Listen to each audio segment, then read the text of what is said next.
রাসূলুল্লাহ সাল্লাল্লাহু আলাইহি ওয়াসাল্লাম জন্মের সময় ফেরেশতাদের সাথে শয়তানের তুমুল ঝগড়া।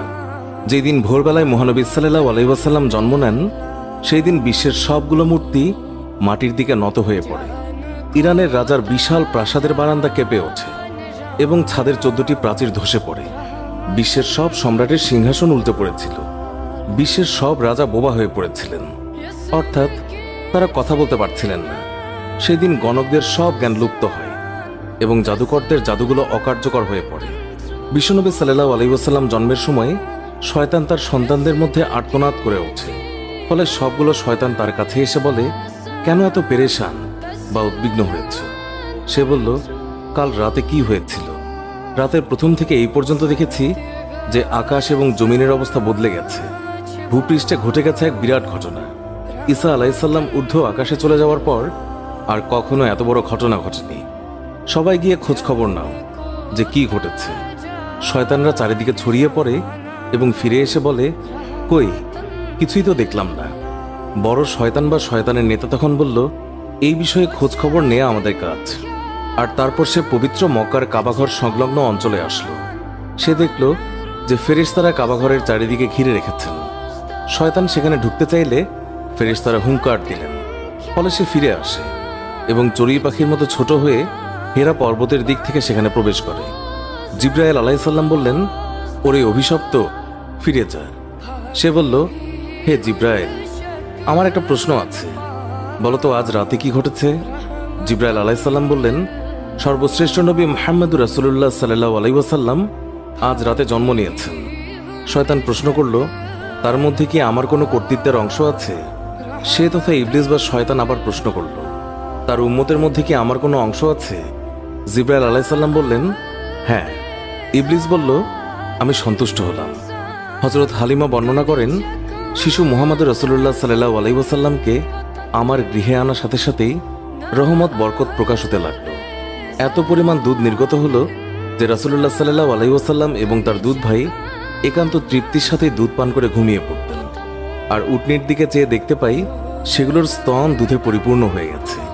বিবি হালিমা বলেন, আমার স্বামী উটনির দুধ দহন করলেন এবং আমরা তৃপ্তির সাথে তা পান করে সারা রাত আরামে কাটালাম। দীর্ঘদিন পর এটাই প্রথম রাত্রি যাতে আমরা শান্তিতে ঘুমিয়ে পড়লাম। আমার স্বামী বললেন, হালিমা, তুমি খুবই ভাগ্যবান এক শিশু নিয়ে এসেছ। আমি বললাম, আমারও এটাই ধারণা, এই শিশু অত্যন্ত সৌভাগ্যবান। বিবি হালিমা আরও বললেন, মক্কা থেকে ফেরার পথে শিশু মুহাম্মদকে কোলে নিয়ে যে দুর্বল বাহনটিতে চলতে লাগলাম, মুহাম্মদ রাসূলুল্লাহ সাল্লাল্লাহু আলাইহি ওয়াসাল্লামের বরকতে বাহনটি এত দ্রুত চলল যে সবার বাহনকেই হার মানালো। আমার সাথী মহিলারা আশ্চর্য হয়ে বলতে লাগলো, এটা কি সেই দুর্বল সওয়ারি যার উপর আরোহণ করে তোমরা প্রথম এসেছিলে? তারপর বাড়ি এসে দেখলাম সমস্ত বকরিগুলো দুধে পূর্ণ হয়ে গেছে, অথচ কিছুক্ষণ পূর্বে সেগুলো দুধ শূন্য ছিল। আমার গোত্রের লোকেরা তাদের রাখালদেরকে নির্দেশ দেয় যে তোমরাও তোমাদের পশু ওই জায়গায় চড়াও যেখানে হালিমার বকরি চড়ে। কিন্তু তা তো চারণ ক্ষেত্রের বিশেষত্ব ছিল না, বরং গায়েবী মদদ এবং বরকতের মধ্যে তা নিহিত ছিল। তা ওই সমস্ত লোক কোথায় পাবে? এইভাবে আমরা প্রায় তার বরকতের ঘটনাবলী প্রত্যক্ষ করতাম। হযরত হালিমা বর্ণনা করেছেন, তিনি কখনো শিশু মুহাম্মদকে উলঙ্গ অবস্থায় রাখতেন না। সেই রূপ করলেই তিনি চিৎকার করে কাঁদতেন। যতক্ষণ পর্যন্ত তার শরীরের উপর চাদর টেনে না দেয়া হতো ততক্ষণ তিনি ক্রন্দন থামাতেন না। হালিমা বলেন, যেদিন থেকে আমি জানতে পারলাম শিশু মুহাম্মদ সাল্লাল্লাহু আলাইহি ওয়াসাল্লাম উলঙ্গ থাকতে পছন্দ করেন না, সেই দিন থেকে আর কখনো তাকে উলঙ্গ রাখেনি। তার দেহ আবৃত করে রাখার জন্য সর্বদাই সজাগ থাকতাম। হযরত আব্বাস বিন আব্দুল মুত্তালিব রাদিয়াল্লাহু তাআলা আনহু বর্ণনা করেছেন, তিনি রাসূলুল্লাহ সাল্লাল্লাহু আলাইহি ওয়াসাল্লামকে বলেছেন, আপনার নবুয়তের একটি মাত্র নিদর্শন ছিল আমার ইসলাম গ্রহণের কারণ। তা হলো, তিনি দেখলেন রাসূলুল্লাহ সাল্লাল্লাহু আলাইহি ওয়াসাল্লাম শৈশব অবস্থায় আঙ্গুলি সংকেতে চাঁদকে ইশারা করেছেন। রাসূলুল্লাহ সাল্লাল্লাহু আলাইহি ওয়াসাল্লামকে যেই দিকেই তার আঙ্গুলি ফেরাচ্ছিলেন চাঁদও ঠিক সেই দিকেই আসা যাওয়া করছিল। রাসূল এবং নবী হওয়ার এই একটি উজ্জ্বল প্রমাণ। শিশু মুহাম্মদ হালিমার গৃহে থাকা অবস্থায় কখনো তার উভয় স্তন থেকে দুধ পান করেননি। সবসময় তিনি একটি স্তন থেকে দুধ পান করতেন, অপরটি তার দুধ ভাইয়ের জন্য রেখে দিতেন। ন্যায়বোধের এমন চরম দৃষ্টান্ত পৃথিবীতে খুবই বিরল। সত্যি এটা একজন মহামানবের পক্ষেই সম্ভব। শিশু রাসূলুল্লাহ সাল্লাল্লাহু আলাইহি ওয়াসাল্লামের দ্রুত বর্ধনশীল দৈহিক অবস্থাও একটি লক্ষণীয় বিষয়। 2 মাস বয়সের সময় তিনি অন্যান্য শিশুদের সাথে হামাগুড়ি দিয়ে ফিরতে লাগলেন। 3 মাসের সময় দেয়াল ধরে হাঁটতে লাগলেন। যখন তার বয়স মাত্র 5 মাস, তখন বিনা অবলম্বনে হাঁটতে শিখলেন। 7 মাস বয়সের সময় তিনি ফিরতে লাগলেন এবং মাত্র 8 মাস বয়সের সময় তিনি কথা বলতে সক্ষম হন। তার এই গুণগুলো নিশ্চয়ই তার মুজিজার মধ্যে অন্তর্ভুক্ত এবং তিনি উম্মতে মুহাম্মাদের শাফায়াতের কাণ্ডারী। সারওয়ারে কায়নাত, দোজাহানের সম্রাট রাসূলুল্লাহ সাল্লাল্লাহু আলাইহি ওয়াসাল্লাম অতি শৈশবকাল থেকেই একান্তভাবে পাক সাফ থাকতেন। সাধারণত শিশুরা নিজের প্রস্রাব পায়খানা নিজের অঙ্গে প্রত্যঙ্গে বা জামা কাপড়ে মাখে, এমনকি তা মুখে দিয়ে থাকে।